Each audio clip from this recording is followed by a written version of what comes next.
가족과의 관계 문제. 자녀뿐만 아니라 부부의 관계에도 주목해야 합니다. 은퇴를 염두에 둔 50대 중반인 부부의 이른바 황혼 이혼이 1년 전보다 17% 넘게 늘어난 것으로 집계됐습니다. 특히 남편의 퇴직은 아내의 심리에 큰 영향을 주는 것을 알 수 있습니다. 전통적인 모습은 남편이 밖에서 일을 하고 아내가 가정을 돌보는 일들을 많이 했죠. 자, 그래서 저도 이런 얘기를 많이 합니다. 남자들한테. 당신의 집은 기본적으로 여성의 공간이다. 자, 그런데 나의 공간에 누군가가 예고 없이 찾아오면 별로 좋지 않을 거예요. 그런데 그 타인이 내 생활 공간 속에서 만들어놨던 수많은 규칙들을 은퇴와 더불어서 자, 이 공간은 이제 나도 같이 점유해야 되겠어. 그리고 나도 이 공간 안에서 주도권을 가지고 있어. 라고 나오면 가족이 아니라 훨씬 더 친밀한 관계라도 그거는 굉장한 스트레스로 다가올 수밖에 없죠. 퇴직 후를 바라보는 부부의 시각 차이 또한 컸습니다. 남성분들한테 물어봐요. 60대 정년 맞는 분들에게 제가 퇴직 후에 100세를 살게 될 텐데 인생에 정말 하고 싶은 거 버킷리스트를 적어봐라 이렇게 말씀을 드리면 고생한 아내와 뭐 해외여행을 다니겠다 이런 말씀을 쓰세요. 실제 사례입니다. 그런데 아내 입장에서 물어보면요. 남편 없이 해외여행 다니고 싶거든요. 그게 부부의 관계입니다. 기본적으로 따로 독립적인 개체라고 보시면 되겠습니다. 너의 세계, 나의 세계를 인정해 줄 때 노후의 부부 관계는 원활해질 수 있다고 봅니다.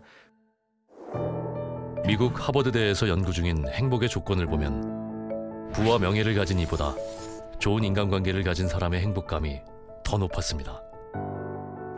은퇴 이후의 삶에 가장 중요한 건 좋은 관계를 계속 유지하는 것만이 아니라는 거예요. 나쁜 관계를 끊어내야 된다는 겁니다. 여성들은 이혼을 하면서 남성이라고 하는 나쁜 관계를 끊어냈나 봐요. 자, 그렇다면 은퇴 이후의 삶에서요. 끊어야 될 관계들이 있는지 한번 보시기 바랍니다. 은퇴를 함으로 인해서 나는 나를 둘러싸고 있는 나쁜 관계를 정리할 수 있는 절호의 기회가 되기도 합니다.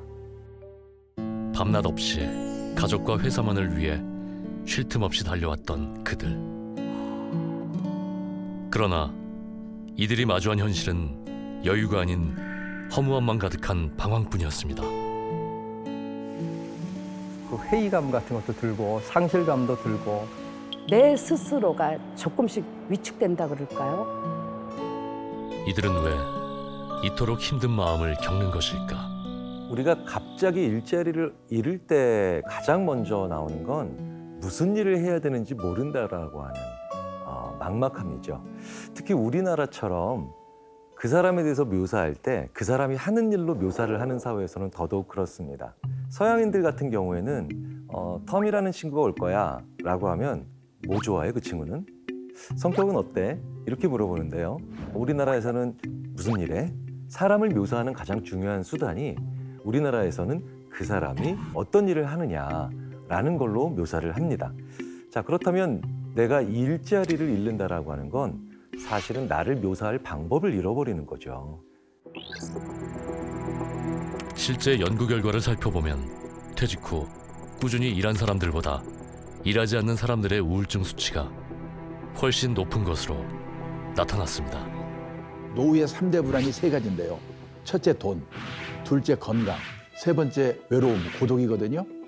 이거를 해결하는 최선의 방법이 일입니다. 평생 내가 이 시대의 트렌드에 맞춰서 직업을 준비하고 있는가.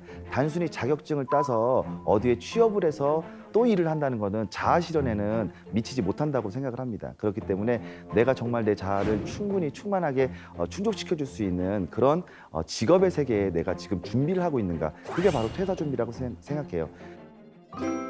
준비하신 두 번째 직업 나왔습니다. 두 번째 직업은 어떻게 선택해야 할까? 일자리 이동 유형에는 사람들의 심리가 포함되어 있습니다. 퇴직 후 사람들이 가장 많이 선택하는 구직 방법은 다름 아닌 재취업. 특히 10명 중 3명은 첫 번째 직업과 같은 업종에 재취업했습니다. 이러한 현상은 전문성이 높은 직업에서 많이 나타났는데요.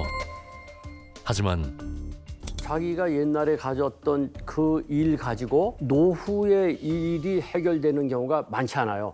예컨대 내가 은행원이었다. 근데 퇴직했는데 그 은행 업무 가지고 노후의 일자리를 찾기는 거의 불가능할 수 있어요. 그러다 보니 전혀 다른 분야에 도전하는 경우 또한 적지 않습니다. 다른 사람들은 퇴직할 나이에 새로운 직업을 갖는 것이죠.